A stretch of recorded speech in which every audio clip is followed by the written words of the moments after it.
आदानावरती बोलला का नाही? मग या ठिकाणी जो प्रामाणिक माणूस जो धर्माला जातो, नमाजाने आदान पडतो, जो मशिदीत जातो, तो खरा मुस्लिम असेल तो आम्हाला मतदान करेल, अनंत गीतेला मतदान करेल. आणि जो नमाजाने आदान पडत नाही तो रामदास कर्माकडे आहे, शिवेरड्या रामदास कर्माकडे. काय रे बाबा, काय चूक आहे का मुस्तफा? आणि मग अशी लोकांची दलाल, अहो कष्टाने केलेले पैसे त्याच्यामध्ये कधी हजम होत नाही. हे रामदास कर्माचा तटकरीचा पापाचा पैसा घेऊन कुणाला हजम होणार आहे? त्यांचे घरचे खळखळ लागले की समजायचा रामदास कर्म ओरडतोय आपल्या, त्यांचा घसा खळखळ लागला की समजायचा तटकरी आलाय पलीकडनं 70,000 कोटी घेऊन.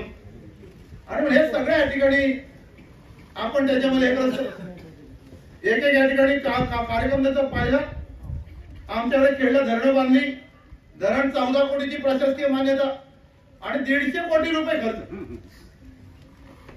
150 कोटी रुपये खर्च. त्याच्या पुढे पण पाणी नाही, अलीकडे पण पाणी. हे पैसे सगळे यांच्याकडे गेले, ते आता निवडणुकीचे तर दिसत आहे. आणि मग मोदीने 70,000 कोटीचा घोटाळा काढलाय.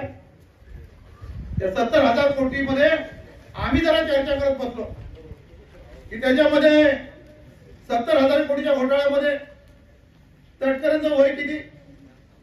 तर वय तटकरेंचं वय सुद्धा अजून 70 झालं नाही, अजून गडी 70च्या आतच आहे. मी या ठिकाणी चर्चा केली जरा बँकिंग क्षेत्रात. राष्ट्रवादी काँग्रेसच्या अध्यक्षाला विचारलं, हो तुमची दापोली अर्बन बँक आहे जेव्हा तुमच्या बँकेचं वर्ष किती झालं? त्यांनी सांगितलं 60 वर्ष झाली बँकेला. बरं तुमच्या ठेवी किती? तर त्यांनी सांगितलं 450 कोटी. किती वर्षात? 60 वर्षामध्ये दापोली अर्बन बँकेच्या 450 कोटीच्या ठेवी. इथे रत्नागिरी जिल्हा बँक आहे, रायगड जिल्हा बँक आहे, सिंधुदुर्ग जिल्हा बँक आहे. या तिन्ही जिल्ह्यामध्ये कोकणामध्ये पतसंस्था आहेत, इतर बँका असतील, त्यांच्या सगळ्यांच्या मिळून 25 ते 30,000 कोटीच्या पण बॅलन्स आहेत, ठेवी नाही. परंतु एकट्या तटकरेकडे 70,000 कोटी आहे. तटकरे वय 70 नाही, पण आता 30 जिल्ह्यात जेवढा पैसा नाही एवढा लुबाडलेला पैसा 70,000 कोटी त्याच्यामध्ये. आणि मग याचा मान देणार आहे. आणि हा काय करतो घडी? वर्ग आमदार, पोरगी मंत्री, आदित्यच्या मध्ये मराठी सगळ्यांना हा सगळा काय होईल त्या पैसा. आणि मग त्या पैशाला त्याचे दलाल या ठिकाणी फिरतात. आणि मग दलालांचा हिशोब करायचा ना. तुमच्याकडे एवढे पैसे असतील तर या इथं पाणकोट मध्ये आम्ही मुस्ताफाचं दुकान टाकू आणि संपूर्ण तालुक्याची जेवढी लाईटची बिल आहेत ती मुस्ताफाच्या देऊ. तटकरेला मत द्यायचं, मुस्ताफा आमचं मत का बिल भर, सगळी बिलं का आम्ही मुस्ताफाची आणून देऊ. काय मुस्ताफा? मुस्ताफा काय करेल? या सगळ्याची बिल आणा, तुम्ही एसी लावा, आणखी काय त्याच्या लाईटवर काय काय करा, चूल पेटवा, चुलीवरचं खा, हवा खा, आणखी काय काय बिल आणेल ते आम्ही भरणार आहे. कारण तटकरेचा पैसा आम्ही पाणकोट मध्ये आणून ठेवले. असं करूया का? पत्रकारांच्या वतीने आमचं आव्हान आहे, ते 70,000 कोटी दे. जे मोदीने खाल्लं, मोदी खरं म्हणतो ना, मोदीची गॅरंटी असेल 70,000 कोटी दे पाणकोट.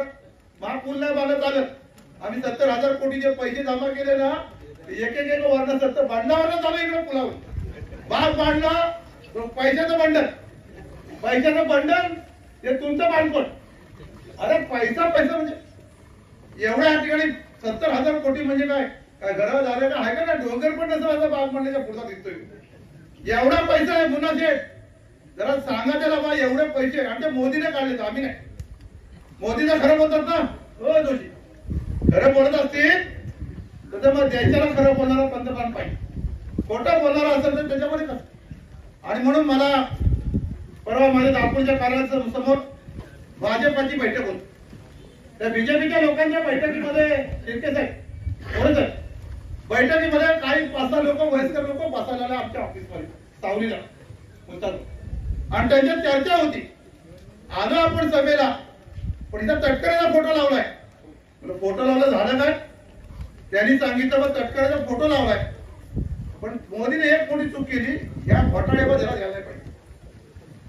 हे काय मतदारसंघाला लागलं, मी जेव्हा शपथ सांगतो मी काय खोटा नाही समजून सांगेल ते सांगले. तर आपण बोलतो ते लाईटची वीज चालते, जी वीज संपूर्ण या ठिकाणी अर्ध्या महाराष्ट्राला जाते, ती कोकणात जाते, कोयनेच्या धरणातून येते. आणि तिथं 99 TMC पाणी आहे. त्यातलं 67 टीएमसी रामदासकडे मंडणगडात आहे. मंडणगड आणून कुठे वाचणार आहे? या खाडीत. कोण मागायला गेला होता तुमच्याकडचा? कोण विचारवाय? कोण तुमचा जो काही परवानगी ना करणार तो गेला होता का? कोण गेला होता? कोण मला एक बोट वर करून सांगा. रामदास कर्माकडं तिथं पाणी नाही आणि 2-4 वर्ष पाऊस पडला नाही आणि कोयनेचं पाणी मागायला गेला होता. आणि मग काही सांगा त्या ठिकाणी पेपरवाला पण टीव्ही तुम्हाला सगळं सांगायला पाहिजे. त्याचं छापताना सांगायचं मला 67 टीएमसीचं काय झालं बरं. 67 टीएमसी पाणी हे कोयना नगरला आहे. कोयना नगरचं पाणी चिपळूणात कधी येईल असंच आहे ना. चिपळूणात कधी लोट्यात येईल, लोट्यात कधी खेळात येईल, खेळात माझ्या गावात कधी दस्तुरीत येईल, तिथं धामणीचा वर चढ पालघर चढलं की कधी मंडणगडात येईल, मंडणगडात कधी देवारात येईल आणि देवारात येईल नंतर कुठं बाणकोटा. तो पण रामदास कदम जागणार आहे का तुम्ही जागणार आहे? काय खोटं बोलायला काय आहे का नाही? तो मोदी 15 लाख रुपये आमच्याकडून तुला लावलाय.